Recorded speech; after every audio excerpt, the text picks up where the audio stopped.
Hello বন্ধুরা, কেমন আছো সবাই? আজ হাজির হয়েছি আরও একটা নতুন রেসিপি নিয়ে। আজ করব একদম সম্পূর্ণ নতুন একটা শিম ভর্তার রেসিপি। আর এই যে শিম, এই শিমগুলো ভর্তা খেতে দারুণ লাগে। ওই জন্য আমি যতবারই আসি এই শিমগুলো এখান থেকে নিয়ে যাই। এই শিমটা দেখতে পুরো কামরাঙার মতো, তাই এর নাম দিয়েছি কামরাঙা শিম। সে যাই হোক, আজ এই শিমটাই ভর্তা করব। প্রথমে কুচি কুচি করে কেটে নিয়েছি, তারপর প্রেশার কুকারে সেদ্ধ দিয়ে দিলাম। প্রেশার কুকারে এটা সেদ্ধ হতে থাক, ততক্ষণে আমি কিছু লোটে শুটকি নিয়েছি, সেটাই একটা ছেঁকনির উপর দিয়ে এপিট ওপিট উল্টে পাল্টে লাল লাল করে পুড়ে নিলাম।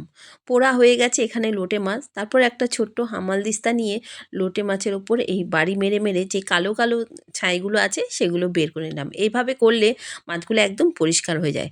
ততক্ষণে আমার এদিকে কামরাঙা শিমগুলো একদম সেদ্ধ হয়ে গেছে। হাত দিয়ে একটু ভালো করে চটকে নেব।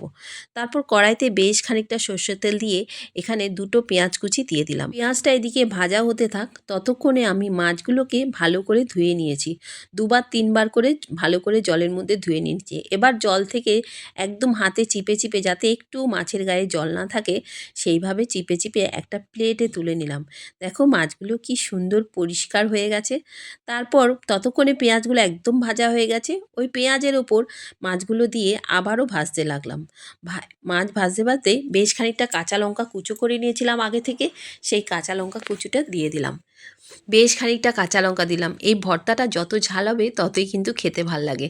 সে যাই হোক, একসাথে সব নাড়িয়ে চাড়িয়ে ওই হাতে চটকানো শিমটা এবার দিয়ে দিলাম। দিয়ে এবার পরিমাণ মতো নুন, পরিমাণ মতো হলুদ, একটু লঙ্কার গুঁড়ো দিয়ে দিলাম। কাঁচা লঙ্কাটা একদমই ঝাল ছিল না, তাই একটু লঙ্কার গুঁড়ো দিলাম। এবার বেশ খানিকক্ষণ নাড়িয়ে চাড়িয়ে নিলাম। অনবরত নাড়তেই থাকলাম যাতে তলায় লেগে না যায়। এইভাবে নাড়তে নাড়তে কিছুক্ষণ আঁচটা সিম করে রেখে দিলাম। এবার এই যে বিলেতি ধনেপাতাগুলো দেখছো, এগুলো কুচি করে নিয়ে নিলাম। এই বিলেতি ধনেপাতা দিলে কিন্তু টেস্টটা আরও অনেক গুণ বেড়ে যাবে, তাই ধনেপাতাটা দিয়ে দিলাম। এখানে চাইলে তোমরা দেশীয় ধনেপাতা দিতে পারো।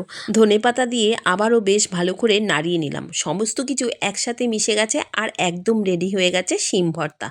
তো আজকের ভিডিওটা এই পর্যন্তই। দেখা হচ্ছে নেক্সট কোনো ভিডিওতে। ভিডিওটা ভালো লাগলে অবশ্যই একটা ছোট্ট কমেন্ট করে দিও।